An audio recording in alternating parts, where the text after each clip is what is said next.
C'est fini, fin de campagne aujourd'hui pour les primaires citoyennes. Le vote, c'est dimanche. Il y a encore des indécis, comme l'invité de France Bleu Matin, Noé da Silva. Vous recevez Razi Hammadi, député PS de Seine-Saint-Denis. Bonjour Razi Hammadi. Bonjour. Merci d'être avec nous. Tout d'abord, première question sur Donald Trump qui devient le 45e président des États-Unis aujourd'hui. Vous êtes député, c'est donc une question sérieuse. Est-ce que, selon vous, ce sera un bon président américain ? Je ne le crois pas. Je pense qu'il faut respecter son élection. C'est une grande démocratie, les États-Unis.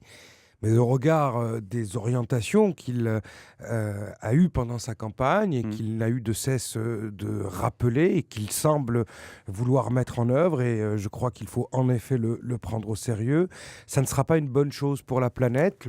Mais pour les Américains, peut-être que oui. Mais pour les Américains, je ne le crois pas non plus. Vous savez, lorsqu'on se met sabre au clair à vouloir batailler avec la Chine de la façon dont il le fait et qu'on rappelle tout de suite après que la Chine est le premier détenteur au monde de bons de trésor américains, ça relativise le propos, pour ne pas dire que ça le ridiculise. Lorsque je vois une forme de compromission qui peut être la sienne vis-à-vis de la Russie de Poutine, là encore, je m'inquiète et je m'interroge. Bref, pour moi, ce président des États-Unis est à l'image de l'ensemble de ces populistes qui bernent les gens, qui mentent aux gens, qui surfent sur la peur et la frustration des gens.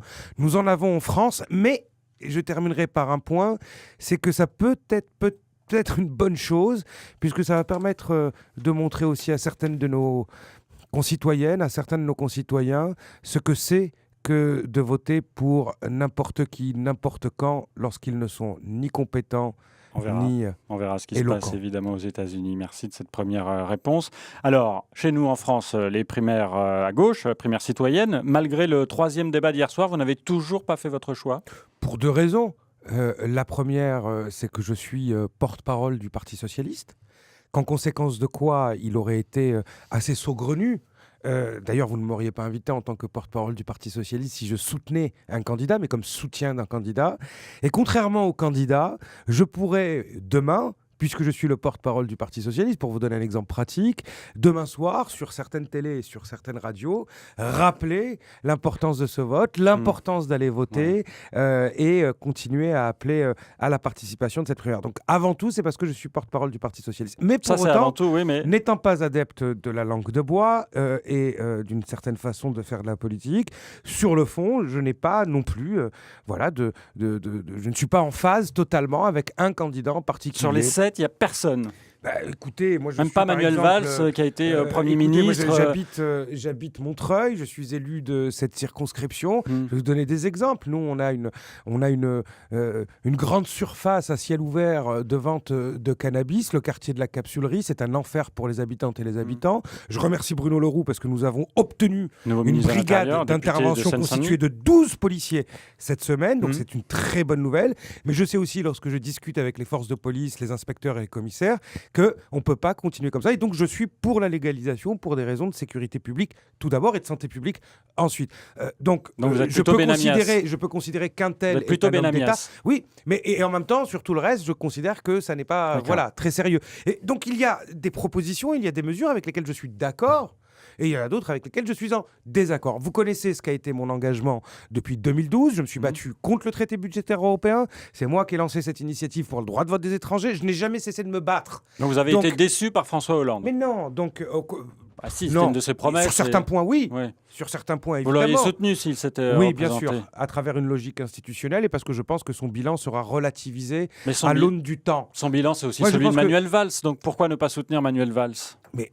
pour plusieurs raisons, je vous l'ai dit, je suis porte-parole du Parti socialiste et je peux m'accorder le droit de penser que je vais aller voter, je ferai mon choix, celui pour qui je voterai connaîtra mon vote, mais à la fois par respect pour cette fonction et aussi parce que je ne suis pas en phase à 100%, je peux me permettre, ce choix de dire que je voterai pour quelqu'un, mais de ne pas l'annoncer parce que lorsque vous avez fait le travail que j'ai fait à l'Assemblée, lorsque vous êtes porte-parole du Parti socialiste, dire pour qui on vote, ça n'est pas simplement dire son choix, c'est aussi apporter un soutien. Et c'est se placer pour la suite. Donc c'est quoi ? C'est par opportunisme que vous ne vous déclarez pas ? Comment ? C'est par opportunisme, en disant ceux qui vont être au deuxième tour ou qui vont gagner, au moins je me serais fâché avec personne. C'est pas la culture de la maison et vous êtes non seulement un commentateur pertinent, mais aussi un observateur avisé de la vie politique. Et vous connaissez mon parcours.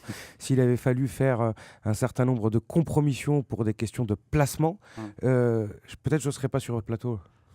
Le PS, est-ce que le PS pourrait être représenté par une idée ou porter une idée qui le symboliserait pour la prochaine élection? Ce serait ce revenu universel que défend Benoît Hamon et qui a été très attaqué hier soir par les autres candidats.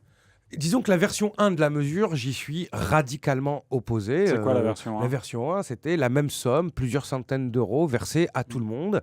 Un financement de 400 à 500 milliards d'euros. Et je rappelle d'ailleurs à vos auditeurs que s'ils veulent se renseigner précisément sur ce revenu universel, au sein du bureau national, du secrétaire national du Parti socialiste, nous avons commis un rapport dans lequel... de plusieurs dizaines de pages où on en parle beaucoup et j'ai participé à ce rapport. La deuxième version qui consiste à dire on va mettre en place un contrat d'autonomie, on va le verser aux jeunes, ce que propose Benoît Hamon et Manuel Valls, puis ensuite on va augmenter le RSA de 10%.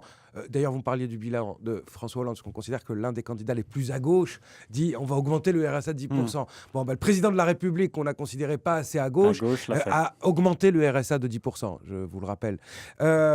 Donc, non, je ne le crois pas. Je pense qu'il faut la notion de revenu décent, il faut une notion d'universalité, mais je ne pense pas qu'on puisse donner la même somme à Madame Bettencourt comme aux jeunes des quartiers populaires qui s'engagent et qui souhaitent réussir leur vie en s'engageant et en trouvant une autonomie. Donc vous hésitez, on a bien compris, Razia Hamadi, pour dimanche, pour voter, puisque voilà, il n'y a pas vraiment de candidat qui emporte votre adhésion. La question qui fâche, c'est finalement, est-ce que le candidat des socialistes déçus, ce ne serait pas Emmanuel Macron ?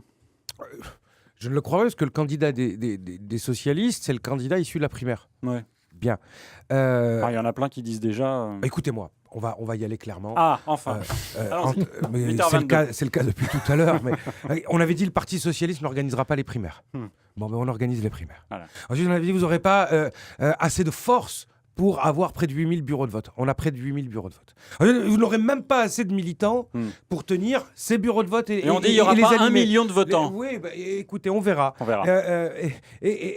Dans ma ville à Montreuil, ce sont 120 militants qui sont mobilisés tout le week-end sur ces questions de primaire. On avait dit les débats, ça va être un pugilat.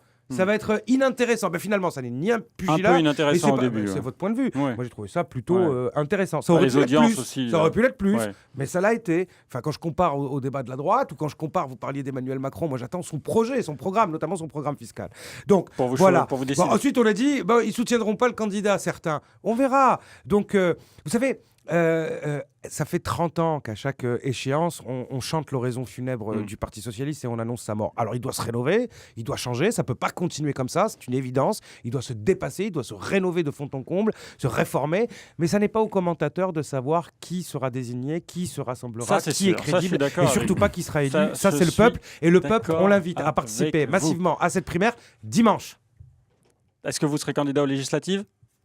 Je répondrai le 31 au soir à mes vœux, auxquels vous êtes cordialement invités à 19h30 avec de la musique, avec des interventions des acteurs associatifs, sportifs et culturels.